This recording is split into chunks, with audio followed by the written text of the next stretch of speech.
Dear students, we have already learned about main memory and mass storages. From today, we will learn that how actually the real-time data is stored in computer.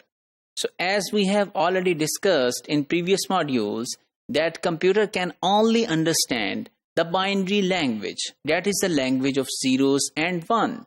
So how, for example, a letter in the real data, for example, a word hello, how the word hello can be stored internally in computer. So we will try to learn this concept in today's module. So initially we have thought that each textual symbol should be represented with a unique bit pattern.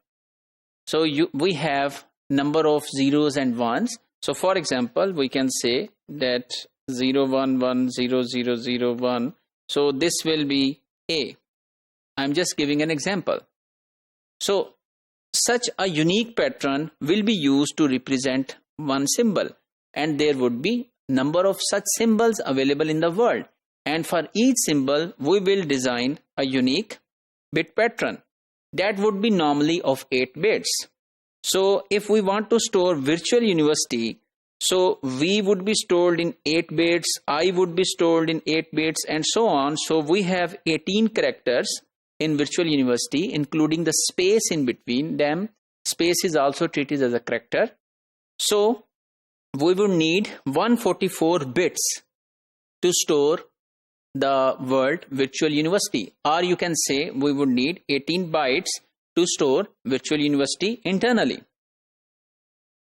So how such codes were developed? In 1940s and 1950s, many such codes were developed by different scientists of the world. And then there is an authority known as American National Standard Institute, ANSI, that has formed American Standards Code for Information Interchange, that is called ASCII, and that is pronounced as ASCII. So that ASCII had 7 bits for information representation, and most significant bit was just 0. So if we have 7 bits, you have learned in the previous modules that if we have 7 bits, we can form 2 raised to power 7 combinations, which are 128. So this means 128 different kind of symbols could be represented, as we have 128 different kind of patterns. So those 128 symbols would be uppercase, alphabets, lowercase, punctuations, marks, digits from 0 to 9, line feed, carriage return, and tabs. So line feed means you want to say that here is a next line symbol should be inserted, and carriage return means that you want to return your carriage or you turn your cursor to the start of your line. And tab, you know, it's available on your keyboard. So if we want to see the ASCII codes which are available in your book, so let's go on to page number 577 of your book and see what are those ASCII codes which are available there. So here I have opened this 577 number page, which is appendix A of your book, and here these are the symbols, and this is the hexa value.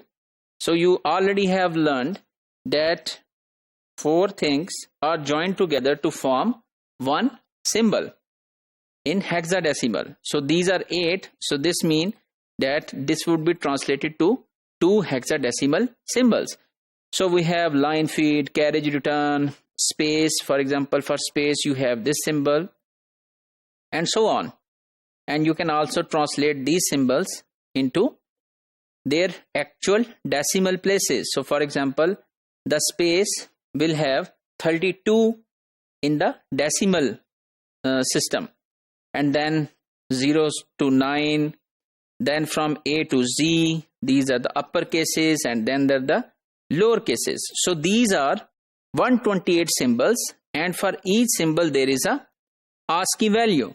and that ASCII value is being used by the computers who are using ASCII codes.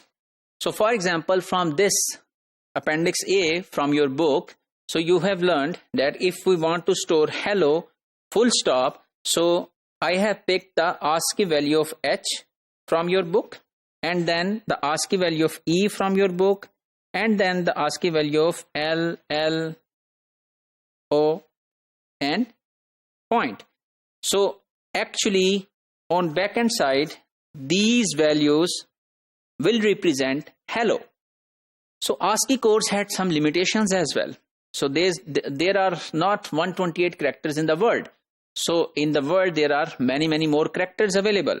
So International Organization for Standardization, which is also called as ISO, that has come up with many extensions to ASCII codes.